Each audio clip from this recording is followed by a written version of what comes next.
우리 어려서는 고무신을 신고 다녔습니다. 우리 앞선 세대는 집신을 많이 신고 다녔습니다.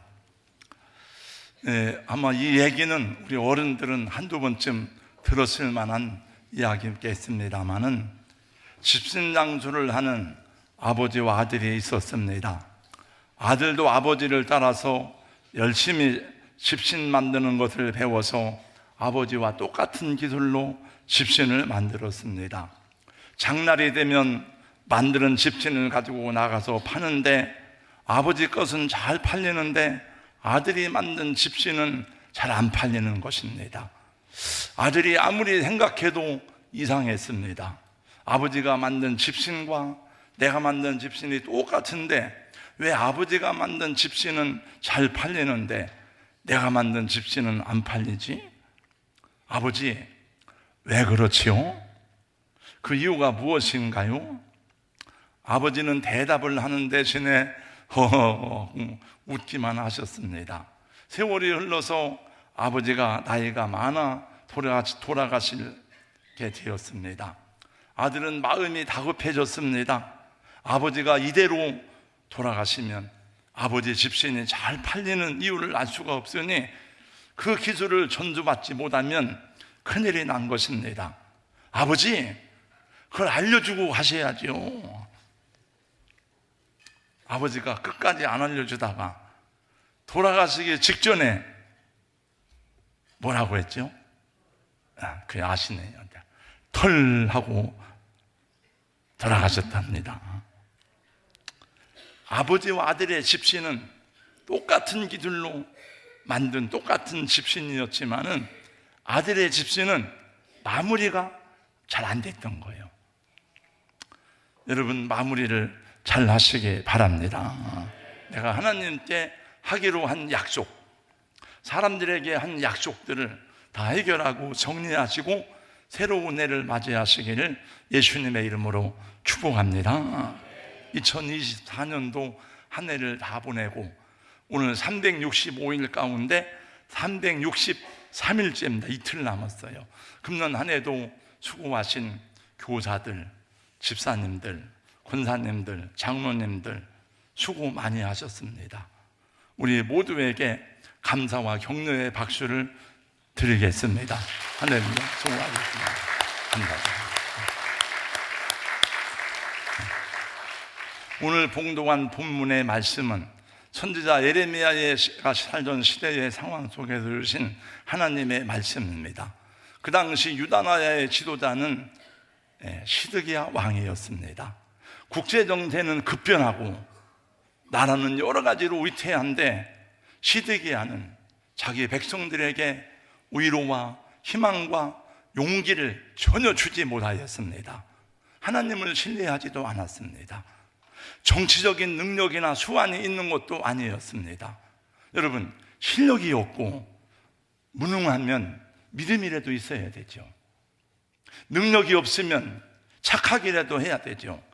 실력도 없고 능력도 없고 믿음도 없고 착하지도 않고 유다 백성들은 얼마나 불행하겠습니까?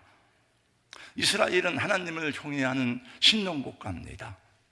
왕, 제사장, 선지자가 하나님의 종들인데, 근데 제가 이스라엘 역사를 보면요, 여러분, 국가의 흥망성쇠를 좌우하는 것은 선지자가 아니고 제사장이 아니고 왕이더라고요. 여러분 보세요. 이스라엘이 가장 강성한 때는 언제입니까? 다윗 왕 때입니다. 다윗이 하나님을 경외하고 하나님을 사랑하고 또 다윗은 능력이 있었어요. 그래서 여러분 세계 역사 부도에 보면 데이비드 왕국이 나와요. 다윗 왕국입니다. 여호사밧 때에, 시스기야 왕 때에 외세의 위협을 물리치고 나라가 강성하니 백성들이 평안하였습니다. 왕들의 믿음과 정치적인 역량 때문입니다. 솔로몬 왕 때도 나라가 강성하였지만은 그것은 솔로몬 때문이 아니고 그 아버지 다윗 때문이었습니다. 솔로몬이 처첩들을 많이 들여와서 우상 숭배가 시작되면서 나라가 두 개로 갈라졌으니 북이스라엘 왕국과 남유다 왕국인데 다윗 왕국의 정통성을 이어받은 나라는 남유다 왕국인 것은 여러분들이 다 알고 있습니다. 유다 왕국에서 나온 왕들이 모두가 다 20명입니다. 근데 가장 악한 왕은 첫 번째 므낫세. 뭐 두말할 것도 없어요. 가장 악한 왕, 나쁜 왕 므낫세. 가장 무능하고 어리석고 백성들에게 희망이 되지 못한 왕 시드기야. 시드기야는 하나님을 의지하는 대신에 바벨론을 의지했습니다. 바벨론을 의지하다가 갑자기 또 이번에는 바벨론을 배반하고 애굽을 의지하기 시작했습니다. 여러분, 그 당시 애굽은 지는 나라예요.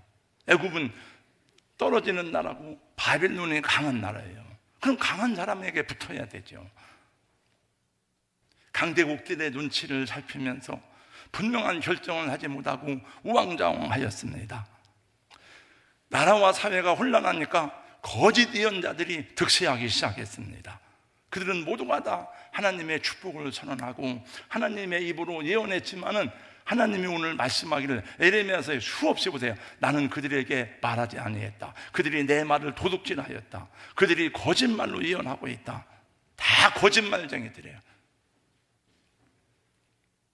여러분, 하나님이 지켜주십니다. 하나님이 축복하십니다. 하나님이 함께 하십니다. 왜 나라가 망합니까? 하나님이 함께 하시는데 다 거짓말이에요.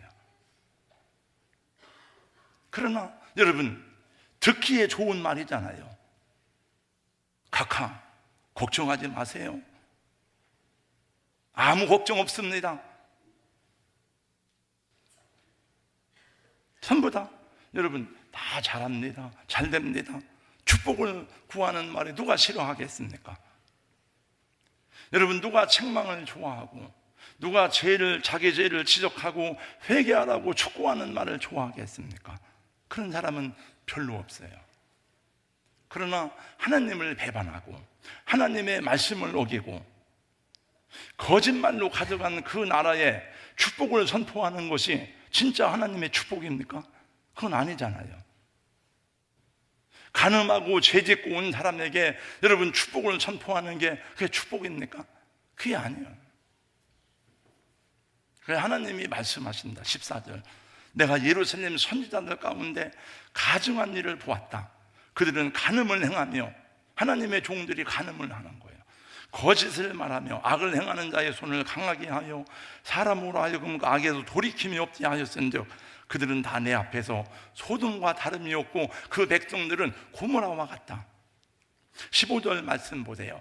사악함이 예루살렘 선지자들로부터 나와서 온 땅에 퍼졌다. 이게 하나님의 종들을 통해서 온 땅에 이게 더러운 게 퍼졌다는 거예요. 그러므로 내 말을 도둑질하는 선지자들을 내가 치리라. 30절의 말씀이에요. 엉터리, 거짓말쟁이, 사기꾼 예언자들이에요.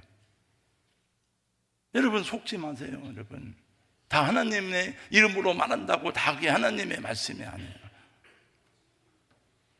좋은 지도자는 누굽니까? 따르는 사람들에게 신뢰를 주고 희망과 용기를 주는 사람이죠. 그러나 그가 잘못했으면 잘못했다고 옳은 말을 하는 사람이 올바른 사람입니다. 우리 부모님들은 우리를 책망하기도 하고 때리기도 하고 야단을 치잖아요. 왜 그렇습니까? 부모님이 우리를 사랑하기 때문에 그런 거죠. 문제는 우리가 살고 있는 이 시대의 지도자들이 그런 희망을 주지 못하고 있다는 것입니다. 우리 국민들이 많이 혼돈스럽고 힘들어하고 있습니다. 우리 사랑하는 성도 여러분, 얼마나 걱정이 많으시고 힘드십니까? 저는 금요일 저녁에 이 말씀을 다 준비해 놓고 집에 가서 저녁을 먹고 침묵이 흐르는 밤을 보냈습니다. 갑자기 제 마음에 두려움이 생겼습니다. 야, 우리나라가 어찌 되려고 하는가? 정치인들만 그런 것이 아니고 저는 목사니까 목사인 내가 교회를 볼 때에 주의 종들을 볼 때에 주의 종들은 정직하고 교회는 바른가? 그런 생각을 하게 되었어요. 우리나라에서 가장 큰 권력을 가진 사람은 대통령입니다. 특별하게도 대한민국의 대통령은 제가 이번에 쭉 보면서 다시 알게 된 것 중에 하나는 세상의 21세기의 세계 모든 나라의 어떤 나라의 대통령보다도 더 많은 권력이 집중되어 있다고 합니다. 그렇게 절대적인 권력이 주어진 만큼 책임과 사명이 무거운 것을 알지 않으면 안 됨에도 불구하고 이렇게 국민들에게 고통과 혼란을 주고 우리 모두가 다 불안에 빠지고 있습니다. 시드기야 때와 같은 그 거짓 선지자들이 난무하는 것처럼 대통령 주위에 거짓 선지자들 같이 이상한 사람들이 득세하는 것을 보고 들었습니다. 대통령이면 나라의 국무총리가 있고, 저는 그날 밤 11시에 제 아들에게 비상계엄이 선포되었다는 말을 들을 때 첫 번째 생각한 게 그 참모들은 뭐 했나? 이런 생각을 해요. 제가 첫 번째가 그 참모들은 뭐 했지? 정진석 비서실장은 그 허락을 했는가? 나중에 보니까 참모들도 몰랐어요. 이게 다. 여러분, 대통령이 참모가 있잖아요. 다. 그 다음에 국무총리가 있고 국무위원들이 있는데, 그러면 나라의 국정을 국무위원들하고 의논을 해야지. 이상한 사람들하고 나라의 국정은 의논하였으니 이게 얼마나 황당한 일입니까? 대통령은 대한민국의 대통령이잖아요. 그러면 어떤 특정한 사람의 대통령이 아니기 때문에 나를 싫어하고 나를 반대하는 사람도 품어야 되고 하나로 만들어야 될 책임이 있죠. 그것이 가장 최소한의 기본적인 리더십이 아닙니까? 목사는 교회 안에 아무리 목사를 싫어하고 불평하고 불만하는 간을 가진 사람이 있어도, 제가 한번 어제도 우리 권사님하고 얘기하다 그런 말을 했어요.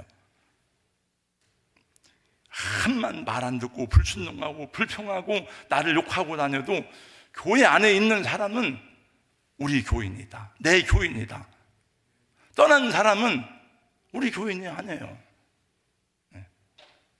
대한민국 안에 있는 사람들은 다 대한민국의 백성이니까 그걸 품어야죠. 국민을 대표해서 나라의 정치를 잘 이끌어달라고 뽑은 국회의원들은 서로가, 여러분, 왜 국회가 뭡니까? 회의를 하고 토론을 하고 무엇이 옳은가를 머리를 맞대고 고민해서 따져야 되잖아요. 서로 정권을 잡으려고 독선과 아집으로 백성들 편가르기를 하고 대통령을 힘들게 만들고 나라를 이렇게 혼란스럽게 하고 국민들의 마음을 무겁지 않은 채 한 해를 보내게 되었습니다. 제가 이제 금요일 날 생각한 것 중에 하나는, 김정은이가 가만히 있겠는가? 혹시 막 간첩들을 보내가지고 그 시위대 안에 간첩들을 통해서 막 폭력을 행사하면 이게 싸우면 좀 어떻게 할까? 막 이런 두려운 생각이 들더라고요. 나라도 이렇게 혼란한데 교회 지도자들까지 거리로 나와서 하나님의 이름으로 사람들을 선동하는 모습을 보니 참 어리석고 가증한 일이 난무하고 있습니다. 여러분, 미국의 나인홀드 리버란 유명한 신학자가 있습니다.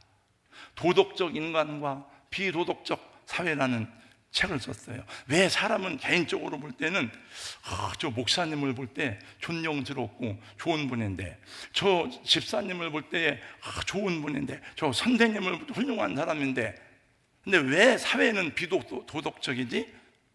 집단이 되면은 비도덕적이 된답니다. 이분의 얘기예요. 그래서 개인은 도덕적이지만 집단은 비도덕적이다. 그래서 가장 지능지수가 낮은 사람이 집단이랍니다. 그래서 이단들에게 끌려가기도 하고, 그래서 군중들은 휩쓸려 가는 거예요. 그래서 교회나 단체도 정치에 이용당하면 안 되는 것이고, 여러분, 하나님이 주신 계시 가운데 특별 계시가 있고 일반 계시의 특별한 총, 일반은 총입니다. 여러분, 인간의 이성과 상식이 하나님이 주신 계시예요. 여러분, 그걸 알아야 돼요. 하나님의 특별 계시는 성령이지만 우리가 가지고 있는 상식과 합리적인 생각이 중요한 하나님이 주신 여러분 이성이고 계십니다. 수천 명이 모이는 교회지만 아무런 철학도 없고 기본도 없이 군중들과 같은 교회들이 있다는 것을 아세요? 제가 어떤 특정 교회를 지명할 수는 없지만은 여러분, 크리스찬이라면 크리스찬이로서의 올바른 성경적 믿음과 가치관을 가르치고 훈련을 해야지, 그냥 편하다고 사람이 많이 모인다고 쫓아다니면 안 돼요. 여러분, 16절 말씀을 보겠습니다. 만군의 여호와께서 이와 같이 말씀하시되 너희에게는 예언하는 선지자들의 말을 듣지 말라. 그들은 너희에게 헛된 것을 가르치나니 그들이 말한 묵시는 자기 마음으로 말미암은 것이 아니요 여호와 입에서 나온 것이 아니다. 예레미야는 호소했습니다. 여러분, 이것이 아닙니다. 그러나 예레미야의 말은 듣기 싫은 말이에요. 회개하라고 하니까, 바벨론에게 항복하라고 하니까 안 되는 거예요. 백성들에게 호소하기를, 예레미야 말이에요. 우리의 진정한 왕은 세상 권력이나 물질이 아니라 하나님이 보내신 메시아에게 있다는 것을 선포합니다. 5절, 여호와의 말씀이니라. 보라, 때가 이르리니 내가 다윗에게 한 의로운 가지를 일으킬 것이라. 그가 왕이 되어 지혜롭게 다스리며 세상에서 정의와 공의를 행할 것이라. 그 하나님의 약속을 신뢰하라 이거죠. 그분을 기대하라는 것입니다. 그분에게 희망을 두고 그분이 오시기를 기다리며 그가 너희를 통치하도록 하라는 것입니다. 그의 날에 유다는 구원을 받겠고 이스라엘은 평안히 살 것이며 그의 이름은 여호와의 우리의 공이라 일컬음을 받으리라. 그분이 오셨습니다, 세상에. 그래서 우리는 예수 믿는 사람은 예수님이 나의 왕이고 예수님이 우리의 지도자입니다. 그러므로 예수님의 말씀을 듣고 예수님을 따라가야 돼요. 예수님의 마음을 가져야 되는 줄로 믿습니다. 오늘 본문은 분명하게 선언하고 있습니다. 18절 말씀 다 같이 읽어보겠습니다. 다 같이요, 시작. 누가 여호와의 회의에 참여하여 그 말을 알아들었으며 누가 귀를 기울여 그 말을 들었느냐. 그 선지자들을 보고 하는 말이에요. 누가 내 말에 귀를 기울이고 내 말을 전하느냐. 다 내 말을 안 듣고 거짓말을 하고 있다는 거예요, 지금. 하나님은 먼 미래에 우리를 기다리는 분이 아닙니다. 주님은 오늘 지금 이 순간 우리를 만나고 싶어 하고 회의를 소집합니다. 내 말을 들어보라 이거죠. 너희 문제에 대해서 회의를 해보자. 이 문제에 대해서 의논하자고 하는 것입니다. 연말 연시가 되면 회의가 많아요. 우리 교회도 회의도 많고 회식도 많습니다. 강요전도 회의도 해야 되고 공동회의도 해야 되고 재직회도 해야 되고 당회도 해야 되고 저도 많은 회의에 불려다닙니다. 계속되는 회의와 식사 약속들이 거의 하루도 비지 않고 빼곡히 차 있고, 내가 내년 시작되는데 금식을 할까? 그리고 생각해 보니까 3일날 또 제가 기독교연합회 신년 교례에 또 순서를 맡았어. 그래서 다 회의가 많은 것이 좋은 것이 아닌 것 같다 생각을 해요. 왜냐하면 여러분, 이 회의보다, 모든 모임보다 묵상하고 하나님 말씀이 무엇인가, 지금 이 시대에, 이 혼란한 때에, 또 이 2025년에 우리가 가야 될 길이 무엇인가, 말씀을 통해서 나를 향해 주시는 음성을 듣고 우리 교회에 주시는 음성을 듣고 이 땅에 주시는 음성을 들어야 하는 줄로 믿습니다.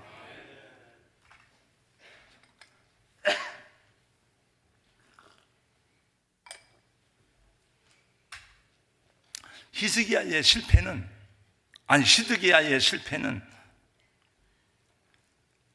사신만 계속 사신을 계속 보내는 거예요. 애굽의 사신을 보내고 다 바벨론의 사신을, 우리를 도와주세요. 근데 애굽은 도와줄 힘이 없어요. 기본적으로 시드기야는 믿음도 없지만은 세상이 어떻게 돌아가는지를 모르는 사람이에요. 여러분, 느헤미야는 하나님의 사람이지만 시대를 잘 분별했어요. 근데 이 시드기야는 믿음도 없고 시대를 몰라. 근데 사실 시드기야도 에레미야가 진짜 선지자인 줄 알았어요, 여러분. 그래서 에레미야를 원래 부릅니다. 이 에레미야 38장을 보면 나와요.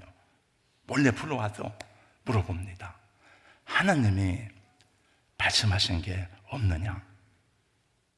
하나님이 하신 말씀이 있었기 아니냐? 그때의 이 에레미야는 아주 정중하게 왕에게 예우를 다 갖추어서 자세하게 설명합니다. 왕이요, 하나님의 말씀을 들으면 살 수 있습니다. 왕의 가족과 왕의 생명이 보존될 것입니다. 우리 자녀들이 포로로 끌려가지 않을 것입니다. 그것은 바빌론에게 항복하는 것입니다. 항복하면 바빌론의 군대가 물러갈 것입니다. 근데 왜 이 시드기야가 항복을 하는지 모르겠어요. 그 말을 듣고 야, 이거 비밀로 하자 그랬거든요. 근데 아마 제가 그런 연구를 안 해봤지만 제가 오늘 잠깐 생각해 보면서 그 장관들 때문에 못한 것 같다. 주변에 장관들이 반대하니까다. 네, 잘 모르겠습니다. 제사장들도 장로들도 마찬가지예요. 여기저기 다니면서 좋은 말만 듣고 다니는 거예요. 잘 됩니다. 축복할 것 받을 것입니다. 하나님의 뜻을 구하지 않았어요. 서기관 예후가 두루마리를 펴서 경고의 말씀을 읽을 때에 그 시드기야는 두루마리의 말씀을 가위로 면도칼로 잘라가지고 화롯불에 던졌어요. 결국 시드기야는 자기가 보는 앞에서 자식들이 다 도륙을 당하고 자기 두 눈이 뽑히고 세사들에 매여서 바벨론으로 끌려갔습니다. 22절 말씀 보세요. 다 같이 읽습니다. 다 같이 시작. 그들이 만일 나의 회의에 참여하였더라면 내 백성에게 내 말을 들려서 그들을 악한 길과 악한 행위에서 돌이키게 하였으리라. 그래서 이게 여호와의 회의란 게 무슨 뜻인가? 제가 찾아보고 주석을 보니까 히브리 말로 소드란 말이에요. 소드란 말. 이건 은밀한 교제란 뜻이고 천상의 교제란 뜻이에요. 그러니까 선지자들의 사역과 관련된 단어입니다, 이게. 그러니까 선지자들이 나에게 말을 들었으면은 그들을 돌이키게 했을 것이라. 근데 내 말을 안 듣고 거짓말을 들었다는 거예요.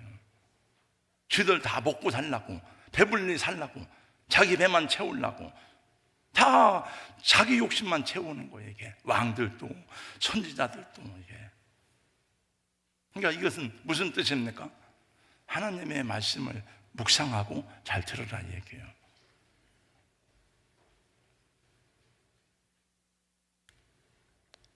여러분, 기도하신 후에 감당해야 될 일이 있으면 믿음으로 결정하시고 나갈 수 있는 여러분 되시기를 주님의 이름으로 축복합니다. 누가 자꾸 사정하며 붙들어 주려니 생각하지 마세요.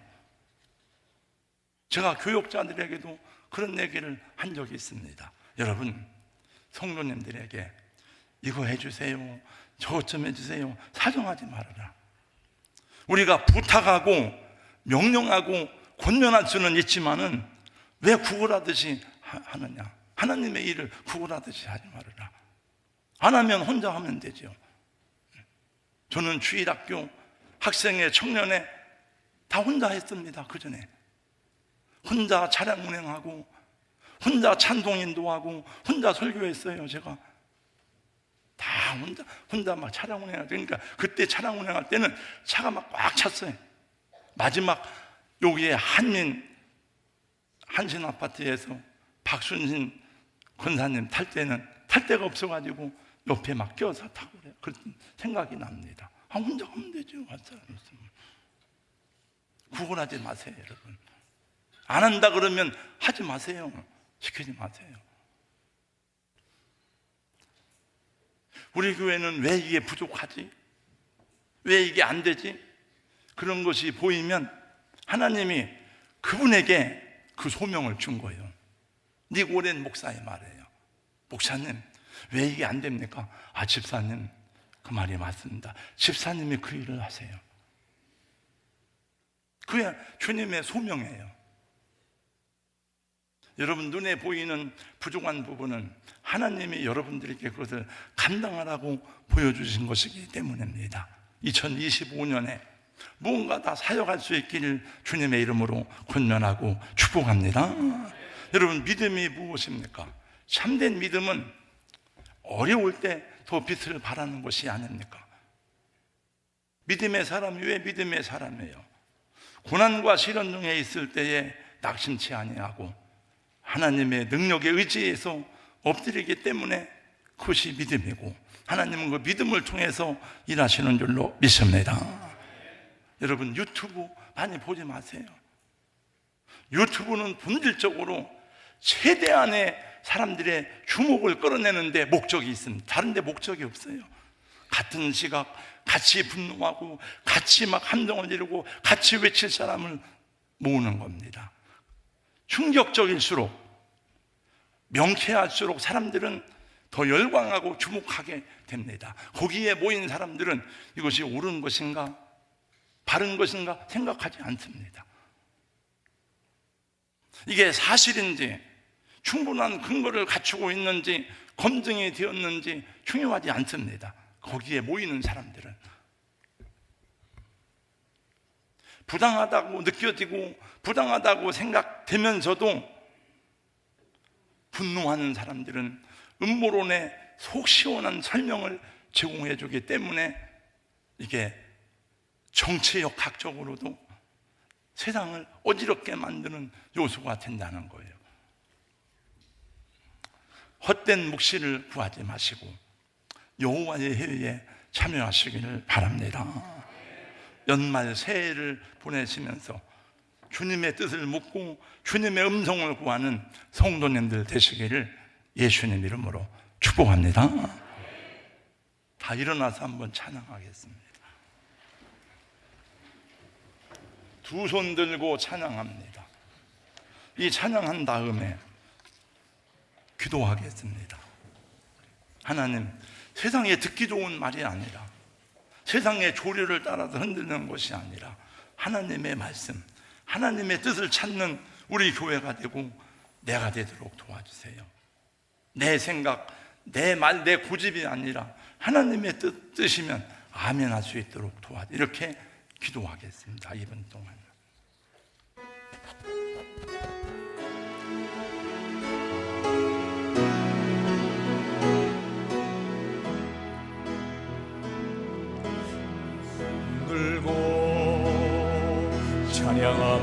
찬양합니다. 다시 오실 왕 여호와께 오직 주만이 나를 다스리네.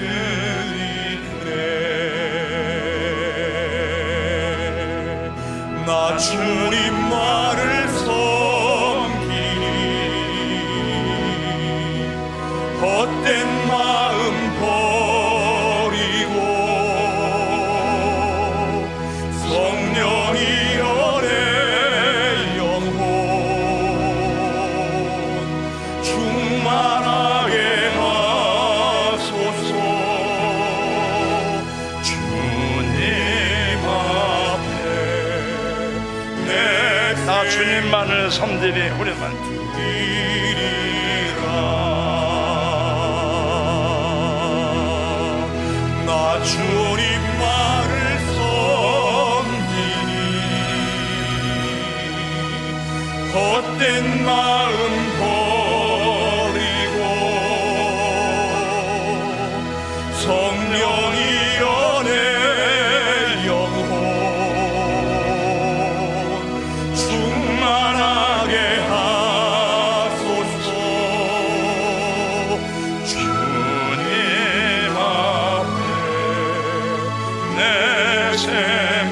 집사님 찬양해 주시고 우리 다 같이 함께 하나님 앞에 기도하겠습니다. 거룩하신 우리 나 하나님 아버지, 주님 말을 오늘도 함께 말씀을 듣습니다. 연말에 모두가 함께 기뻐하고 희망 가운데 새해를 맞이해야 되는데 성령이 아직 나라가 너무나 어려워서 우리 아버지 힘들고 어려운 가운데 있습니다. 하나님 아버지, 내 귀에 듣기 좋은 말이 아니라 하나님의 음성을, 하나님의 뜻을 찾는 주님의 종이 되게 하시고, 사람들이 듣기 좋은 말이 아니라 그에게 필요한 말을 전해줄 수 있는 종이 되도록 주의 성령께서 인도하시고 하나님 붙들어 주시옵소서. 그를 의지합니다. 성령이여 도와주시고 함께하여 주시옵소서. 아버지의 뜻을 기쁨으로 이루어가는 종들이 되도록 인도하여 주시옵소서. 우리 하나님께 감사합니다. 주님이여 도우시옵소서. 나 주님만을 섬기리 후렴합니다.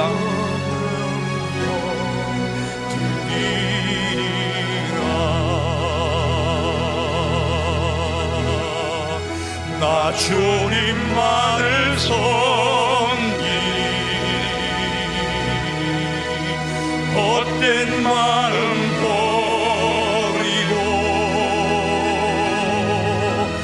성령이여